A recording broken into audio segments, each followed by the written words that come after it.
मी विशाल. मी आता थर्ड इयरमध्ये शिकत होतो. मी माझ्या आई बाबांचा एकुलता एकच मुलगा होतो.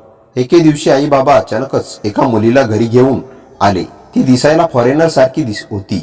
आई बाबा जेव्हा घरी आले तेव्हा त्या दोघांच्या चेहऱ्यावर आनंद होता. आईने माझी व त्या मुलीची ओळख करून दिली. ती मला म्हणाली की ही मिनी आहे, आजपासून तू हिला दीदी म्हणायचं.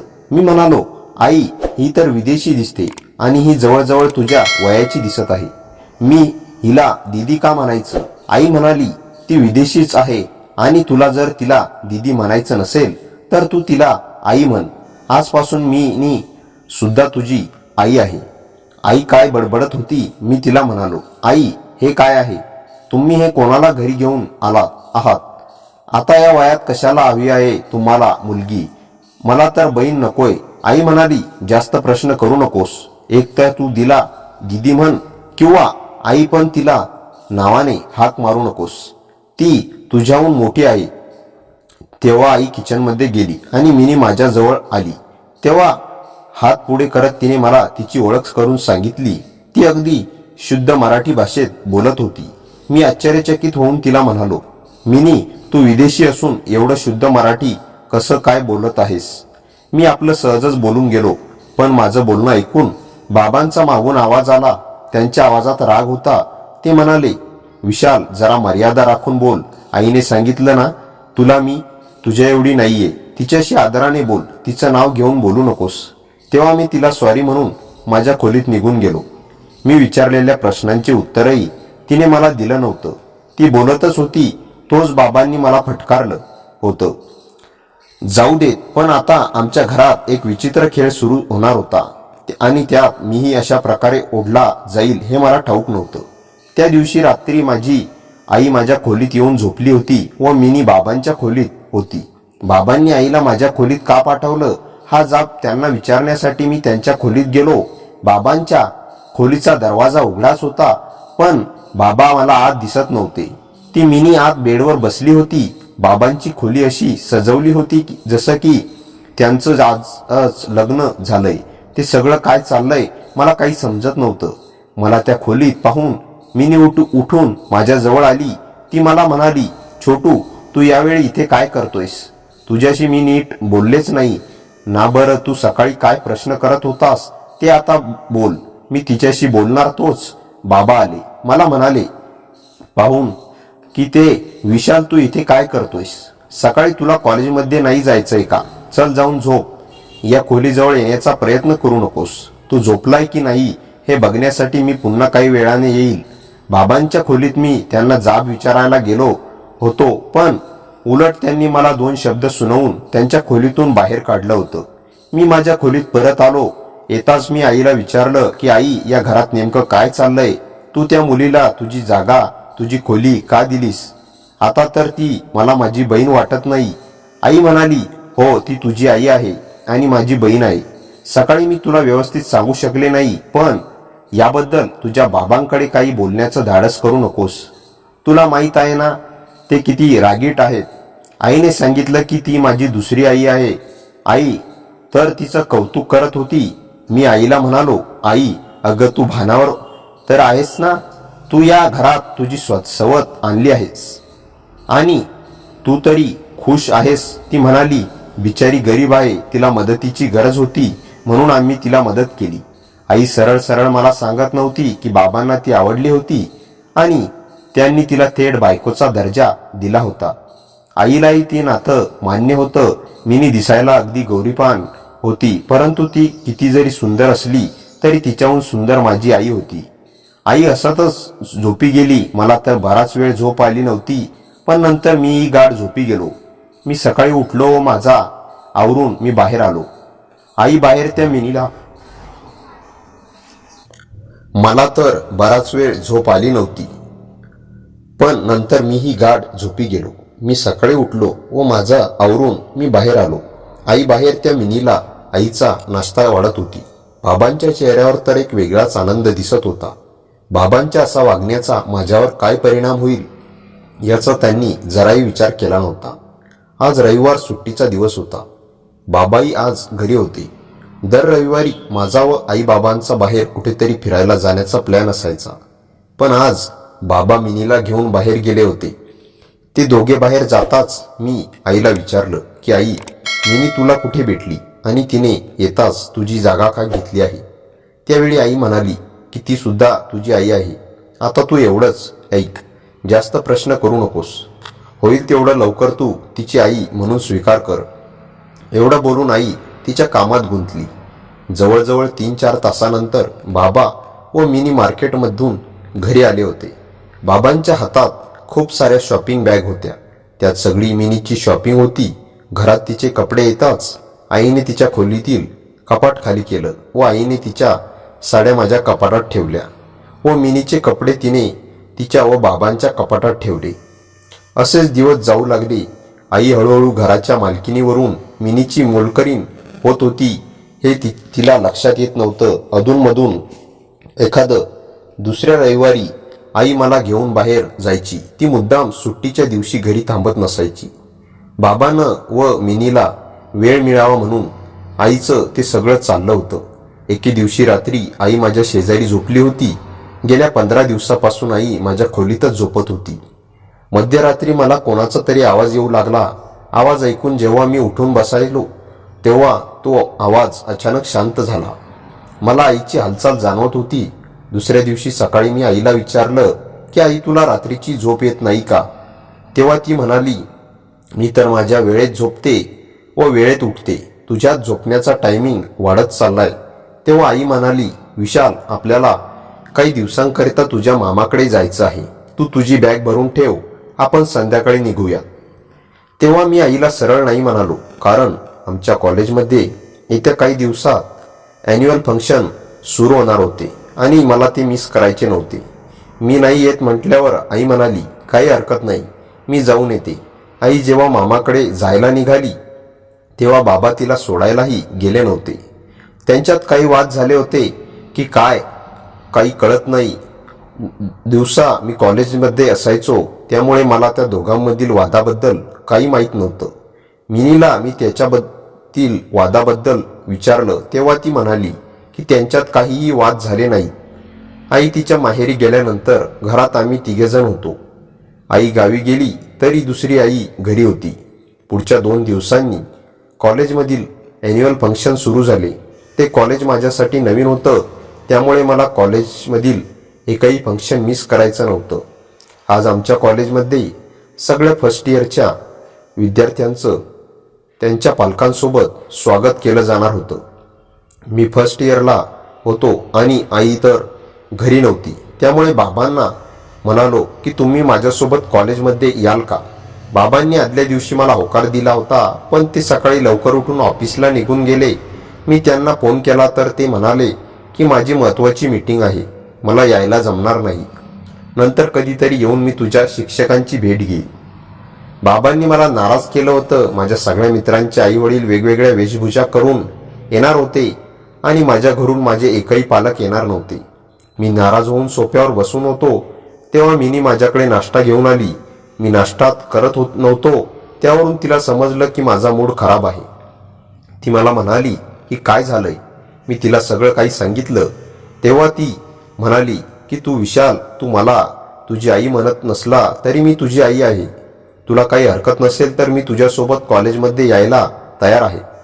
माझ्या कॉलेजमध्ये आई अजून कधीही आली नव्हती त्यामुळे आईला कोणीही पाहिलं नव्हतं. काहीही करून मला कॉलेजच्या फंक्शनमध्ये जायचं होतं म्हणून मग मी मिनीला होकार भरला. मी तिला मोबाईलमध्ये मराठी मुलींची ड्रेपरी दाखवली. मी तिला आईच्या साडीमधील एक छानशी साडी काढून दिली. मी तिला तिची वेशभूषा सांगितली होती. मी तिला तिच्या खोली जाऊन आवरून म्हणालो आणि मी माझ्या खोलीत जाऊन लागलो. तेव्हा मिनीने माझा हात पकडला व तिने मला थांबवलं. ती म्हणाली की विशाल, तू असाच जाणार आहेस का? कॉलेजला मी छान कोट पण घालून येतो. मी असंच बोलताच ती म्हणाली की तू नवीन कपडे तर घालशील, पण तुझ्या लुकचं काय करायचं? काय करायचं म्हणजे माझा चेहरा चांगला तर दिसतोय. ती म्हणाली, नाही, तुझे केस किती वाढलेत. थांब, मी तुला आता हेअर सेट करून देते. हेअर सेटिंग नंतर जेव्हा मी स्वतःला बघितलं तेव्हा मी आरशात पाहिलं तर मी स्वतःलाच ओळखत नव्हतो. काही वेळात मी तयार झालो होतो. मिनी जेव्हा मराठमोळे अंदाजात सजून खोलीतून बाहेर आली तेव्हा तर मी तिला बघतच राहिलो. घरून निघायच्या आधी मिनीने काही सेल्फीज काढल्या. नंतर आम्ही कॉलेजमध्ये जायला निघालो. कॉलेजमध्ये पोहोचल्यावर सगळ्या विद्यार्थ्यांसोबत सगळे शिक्षकही मिनीकडे एकटक बघत होते. ती तेवढी सुंदर दिसत होती की कोणीही तिच्याकडे बघतच राहील. जेव्हा माझं नाव आलं तेव्हा मी मिनीसोबत स्टेजवर गेलो.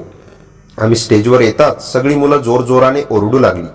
ती सगळी आरडाओरड, तो सगळा जल्लोष मिनीसाठी होता हे मला चांगलंच माहीत होतं. मी तिची ओळख माझ्या आई म्हणून करून दिली. तिच्या येण्यानं माझं कॉलेजमधील स्टेटस काही औरच वाढलं होतं. कॉलेजमधील सिनियर ही मला येऊन भेटत होते. माझ्या तरुण आईला पाहून सगळेच वेडे झाले होते. मिनीने आज माझं मन जिंकलं होतं. माझ्या आई बाबा माझ्यासोबत आले नव्हते, पण मिनी माझी दुसरी आई त्यांच्या जागी आली होती. ती आज माझ्या आईच्या जागी होती. त्या दिवसापासून मी तिच्या नावापुढे आई हा शब्द जोडला. आम्ही घरी आलो तेव्हा तर मिनीला आईला पाहून बाबा तिच्यापासून नजर हटवायला तयार नव्हते. ते तिला अगदी डोळे भरून पाहत होते. ती तेव्हा लाजूनच तिच्या खोलीत गेली. बाबा म्हणाले की कसं झालं फंक्शन, छान झालं असं म्हणून मी माझ्या खोलीत निघून गेलो. मला माझ्या बाबांचा फार राग आला होता, कारण त्यांनी आश्वासन देऊन ते पूर्ण केलं नव्हतं. दुसऱ्या दिवशी मी कॉलेजमध्ये गेलो तेव्हा जो तो मला विचारत होता आणि ही सगळी आईची जादू होती. ती काल कॉलेजमध्ये येऊन गेल्यापासूनचा हा बदल घडला होता. माझा एक ग्रुप होता, त्यातले माझे काही मित्र मला म्हणाले की तू म्हणतोयस की ती तुझी आई आहे, पण तुझ्याकडे व तिच्याकडे बघून अजिबात असं वाटत नाही की ती तुझी आई आहे. मी माझ्या ग्रुपमधल्या मित्रांना खरं काय ते सांगितलं की मिनी माझी सख्खी आई नसून ती माझ्या आईची, बाबांची दुसरी बायको आहे. हे मी माझ्या मित्रांना सांगितलं होतं, कारण मला माझ्या एका खोट्याचे 10 खोटे बोलावे लागले असते. मी आई व माझं नातं समजताच माझे मित्र मला म्हणाले की तू फार लकी आहेस, तुझ्याकडे एक नाही तर दोन आई आहे. आईचं प्रेम तुझ्या आयुष्यात भरभरून आहे. घरी निघताना शुभमशी गप्पा गोष्टी करतच मी घरी आलो. शुभम माझा चांगला मित्र होता. मी शुभमला सांगितलं की मिनी आई खूप चांगली आहे, तिने मला तिच्या हाताने हेअर सेट करून दिले. मी असं बोलता शुभम म्हणाला, अरे विशाल तू फार भोळा आहेस, तिने जे काही केलं ते सगळं बहाणा होता. तो म्हणाला तो तिचा मैत्रीचा हात पुढे करण्याचा बहाणा होता. विदेशी बायकांना मैत्री करायला खूप आवडतं असं मी ऐकलंय. तिने तुझ्या बाबांमध्ये काय पाहिलं ते मला कळत नाहीये. मी म्हणालो तिला बाबा आवडले असावे, मी तर जास्त खोलीत गेलो नाही. शुभम म्हणाला, बरं ते जाऊ दे, तू तिच्याकडे मैत्रीचा हात पुढे कर. ती तुला काय उत्तर देते यावरून तुला कळून जाईल तिला तुझ्याकडून कसली अपेक्षा आहे. घरी पोहोचेपर्यंत मी शुभमच्या बोलण्याचा विचार करत होतो. घरी आल्यावर मी एक नजर मिनी आईवर टाकली. तू सोफ्यावर बसून टीव्ही बघत होती. त्या रात्री जेवण झाल्यावर मिनी आई मला हॉलमध्ये झोपलेली दिसली. तिला तिथे पाहून मी हडबडलो. मी तिला म्हणालो की आज तू इथे का झोपलीस? तेव्हा ती म्हणाली की तुझ्या बाबांचं काम सुरू आहे, खोली लाईट सुरू आहे आणि त्यामुळे मला झोप येत नाही, म्हणून म्हटलं आज बाहेर झोपूया. मला तिच्याशी मैत्री करण्याबद्दल बोलायचं होतं. मोठी हिंमत करून मी तिला म्हणालो की तू माझी मैत्रीण होशील का? तेव्हा ती उठून बसली व शेक हँड करत म्हणाली, मला तुझ्या आईपेक्षा तुझी मैत्रीण होणं नक्कीच आवडेल. शुभमचं बोलणं खरं ठरलं होतं. मिनीला माझी मैत्री मान्य होती, म्हणजे ती माझ्याकडे वेगळ्याच उद्देशाने पाहत होती. आजपासून मी तिला आई न म्हणता मिनीच म्हणेल हे मी ठरवलं. सकाळी माझं आवरून मी बाहेर हॉलमध्ये आलो. बाबा ऑफिसला जायला निघाले होते. ते मला म्हणाले की तुझ्या मिनी आईची काळजी घे, आज रात्री मी घरी नाहीये. ऑफिसमधून सरळ मी तुझ्या मामाकडे जाणार आहे. उद्या सकाळी मी तुझ्या आईला घरी घेऊन येईल. बाबा ऑफिसला गेल्यावर मीही माझं आवरून कॉलेजमध्ये गेलो. कॉलेजमधील लेक्चर संपल्यावर शुभम माझ्याजवळ आला. तो मला म्हणाला, काय मग तुझ्या विदेशी आईने तुझी मैत्री स्वीकारली की नाही? मी शुभमला म्हणालो की हो, तू जे बोलला होतास ते खरं ठरलं. मिनीने अगदी सहजपणे माझी मैत्री मान्य केली. शुभम म्हणाला, बाईंना बात संध्याकाळी घरी आल्यावर मी मिनीला तिचे आवडती डिश विचारली. मी तिच्या आवडतीचे पदार्थ बाहेरून मागवून घेतले. मिनी आज फारच खुश होती. ती मला म्हणाली की मैत्रीच्या दुसऱ्या दिवशी तू तुझ्या मैत्रिणीची आवड निवड माहीत करून घेतलीस. मिनी प्रत्येक छोट्या छोट्या गोष्टींवर गळाभेट द्यायची. तिच्यासाठी त्या सगळ्या गोष्टी एकदम नॉर्मल होत्या. त्यांचं कल्चर अगदी फ्री होतं. मिनीची मराठी म्हणजे सांगायलाच नको. अगदी शुद्ध मराठी ती बोलायची. तेव्हा अचानक माझ्या छातीत दुखू लागलं. कदाचित तिखट तेलकट खाणं मला सहन झालं नव्हतं. माझ्या छातीत दुखतंय मी असं बोलताच मिनीने मला एक गोळी दिली. ती म्हणाली, हे सिटीची गोळी आहे. गोळी घेतल्यानंतर मी झोपी गेलो. मीही माझी काळजी म्हणून मला झोप येते तोपर्यंत तिथेच होती. दुसऱ्या दिवशी सकाळी 10 वाजता आई बाबा घरी आले होते. आज रात्री आई माझ्या खोलीत झोपायला आली व मिनी बाबांच्या खोलीत झोपली होती. मला मिनीसोबत गप्पा करायच्या होत्या. ती आता माझी मैत्रीण होती. तेव्हा रात्री 12 वाजले तरीही मला झोप आली नव्हती.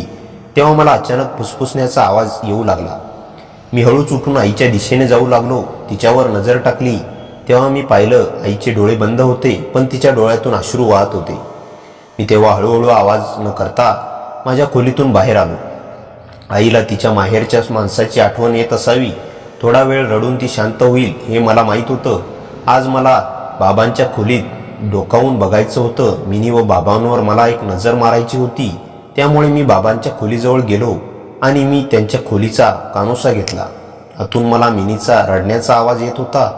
बाबांनी असं काय केलं होतं की ती रडत होती. मिनी फार नाजूक होती. मला तिची फार काळजी वाटू लागली. हळूहळू मी बाबांच्या खोलीच्या दरवाजाला माझा कान लावला. तेव्हा माझ्या धक्क्याने दरवाजा उघडला व मी थेट त्यांच्या खोलीत गेलो. आत मी पाहिलं बाबा त्यांच्या खोलीतील खिडकीत उभे होते व मिनी बेडच्या कडेला बसली होती. मला त्यांच्या खोलीत पाहून बाबा दचकले होते. ते म्हणाले की विशाल, यावेळी तू इथे काय करतोयस? मी बाबांच्या प्रश्नाचे उत्तर न देता मी त्यांना उलट प्रश्न केला. मी म्हणालो, आधी तुम्ही मला सांगा, तुम्ही मिनीसोबत इथे काय करत आहात? तिच्या डोळ्यात अश्रू का आहे? तुम्ही मला खरं सांगितलं नाही तर मी कायमचं इथून निघून जाईल. मी असं बोलताच बाबा बोलू लागले. ते म्हणाले, विशाल, आता तू माझं व मिनीचं बोलणं ऐकलं असशील. आता तुला पुन्हा माझ्या तोंडून तेच ऐकायचं आहे तर ऐक. ही मिनी माझी बायको किंवा प्रेयसी नाही. तिला तर तुझी आई इथे घेऊन आली होती. आजपर्यंत मी मिनीला एक बोटही लावलं नाही ना मी तिला कधी स्पर्श करणार आहे. तेव्हा मिनी मला म्हणाली, मला ज्या कामासाठी आणलं आहे तेच काम इथे होत नाहीये आणि हेच माझ्या रडण्याचं कारण आहे. मी इथे राहायला आले नाही. यांनी सांगितलंय त्या कामासाठी मी इथे आले होते. पण साहेब तर मला हात लावायलाही तयार नाही. मला माझे पैसे कसे मिळतील तो गोंधळ मला कळत नव्हता. मी ओरडलो, म्हणालो, बाबा काय ते मला सरळ सरळ सांगा. मिनी नेमकी काय करते तरी काय? ती कोण आहे? ती करते तरी काय काय? तेव्हा बाबा म्हणाले की मिनी तुझ्या आईचा मैत्रिणीच्या पार्लरमध्ये कामाला आहे. तिला पैशाची गरज आहे हे तुझ्या आईला माहीत होतं. 2 महिन्यांपूर्वी जेव्हा तुला फणफणात ताप आला होता, तो हॉस्पिटलमध्ये ॲडमिट होता, तेव्हा ही गोष्ट तेव्हापासून सुरू झाली. डॉक्टरांनी जेव्हा तुझं पूर्ण चेकअप केलं तेव्हा समजलं की तुझ्या हृदयात होल आहे. त्यामुळे तुला वाचवण्याची शक्यता कमी आहे. तू जगलास तर 18 वर्ष जगशील, नाहीतर 2 महिनेही नाही. तेव्हा तुझ्या आईने दुसरं मूल होऊ देण्याचा अट्टाहास धरला. तिला आता मूल होऊ शकत नव्हतं कारण तू झाल्यानंतर तिचं कुटुंब नियोजनच ऑपरेशन आम्ही करून घेतलं होतं. तूच आमच्यासाठी सगळं होतास. पण जेव्हा तुझे रिपोर्ट आले तेव्हा आमच्या पायाखालची जमीन सरकली होती. मीने तुझ्या आईच्या लक्षात होतं. तुझी आई तिला 6 लाख रुपये देण्याचं मान्य करून घरी घेऊन आली. मिनी आमच्या दुसऱ्या बाळाला जन्म देणारी आई होणार होती. सुरुवातीला मला तुझ्या आईचं बोलणं पटलं होतं, पण जेव्हा मी मिनीसोबत एका खोलीत बंद आलो तेव्हा माझे तिला स्पर्श करण्याची इच्छाच झाली नाही. मी बाबांचं बोलणं ऐकून अवाक झालो. माझ्या पायाखालची जमीन सरकली. आयुष्यभर ज्यांना मी आदर्श मानलं त्या आईबाबांनी माझ्यापासून एवढं मोठं सत्य लपवलं होतं यावर माझा विश्वासच बसत नव्हता. मिनी डोळे पुसत होती. तिच्या चेहऱ्यावर भीती आणि निराशा दोन्ही होत्या. बाबा अजूनही खिडकीकडे पाहत उभे होते. त्यांनी मागे वळून मला पाहिलं आणि हळूच मला म्हणाले, विशाल, मला माहीत आहे तुझ्यासाठी हे खूप मोठं आहे, पण तू पहिल्यांदा रडत तडफडत माझ्या हातात आला होतास तेव्हा मी स्वतःला वचन दिलं होतं की तुझ्यासाठी काहीही करेन. आता परिस्थिती अशी आली की तुझं आयुष्य धोक्यात होतं. तुझ्या आईचं मन तुटलं होतं. तिची एकच इच्छा होती की तू मेलास तरी आम्हाला तुझी आठवण ठेवणारा दुसरा जीव तरी मिळावा. तिच्या डोळ्यातून पडणारे प्रत्येक अश्रू मला आजही आठवतात. मी त्यांच्या नजरेतून पाहिलं, पण माझ्या मनातलं वादळ काही शांत होत नव्हतं. मी मिनीकडे पाहिलं. ती डोकं खाली घालून बसली होती. मी तिला विचारलं की तू हे सगळं का मान्य केलं होतंस?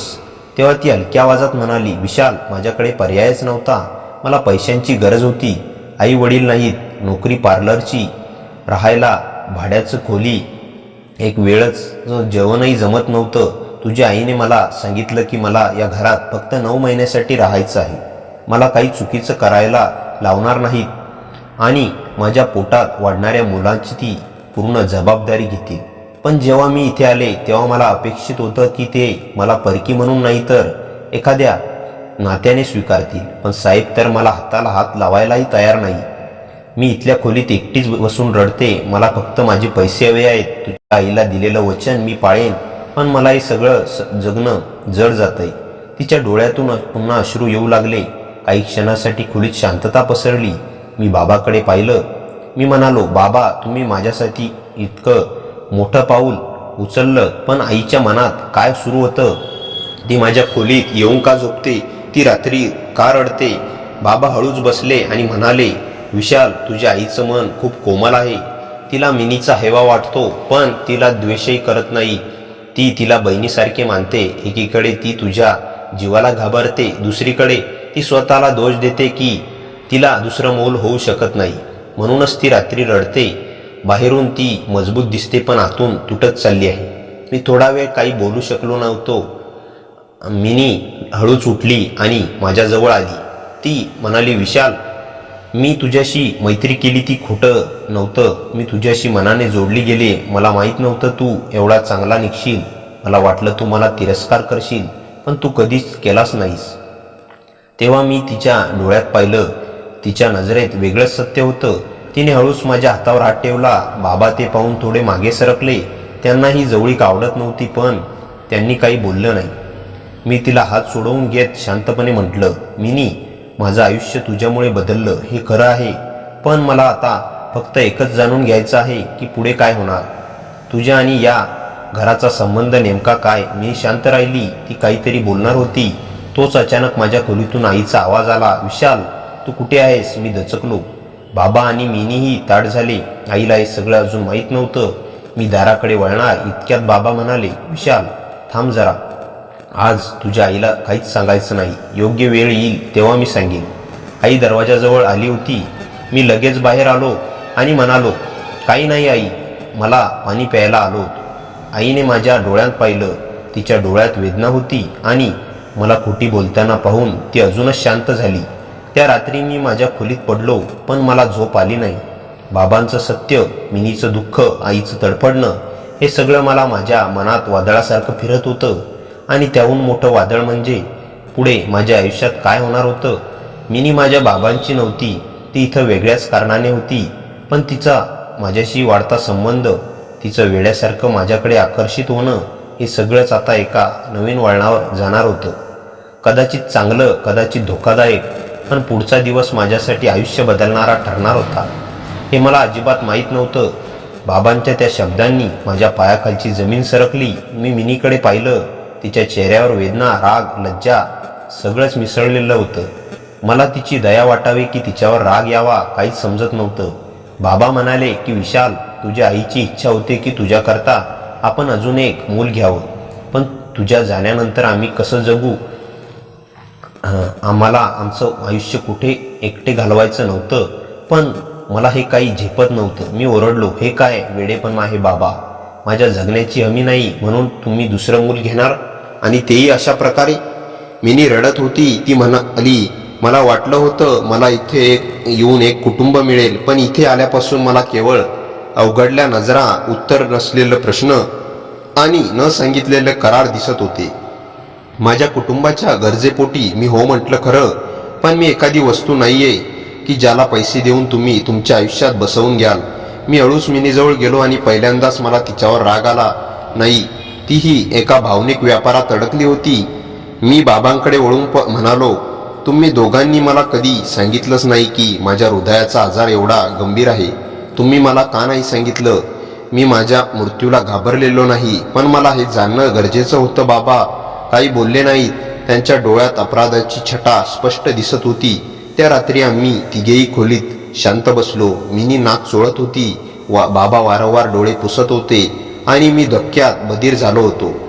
काही वेळानंतर मिनी माझ्याकडे आली आणि म्हणाली, विशाल, मी इथे तुझ्यासाठी इथे राहणार नाही. मी तुझ्या जागी असते तर मला हा सगळा गोंधळ सहन झाला नसता. मी आता निघणार आहे.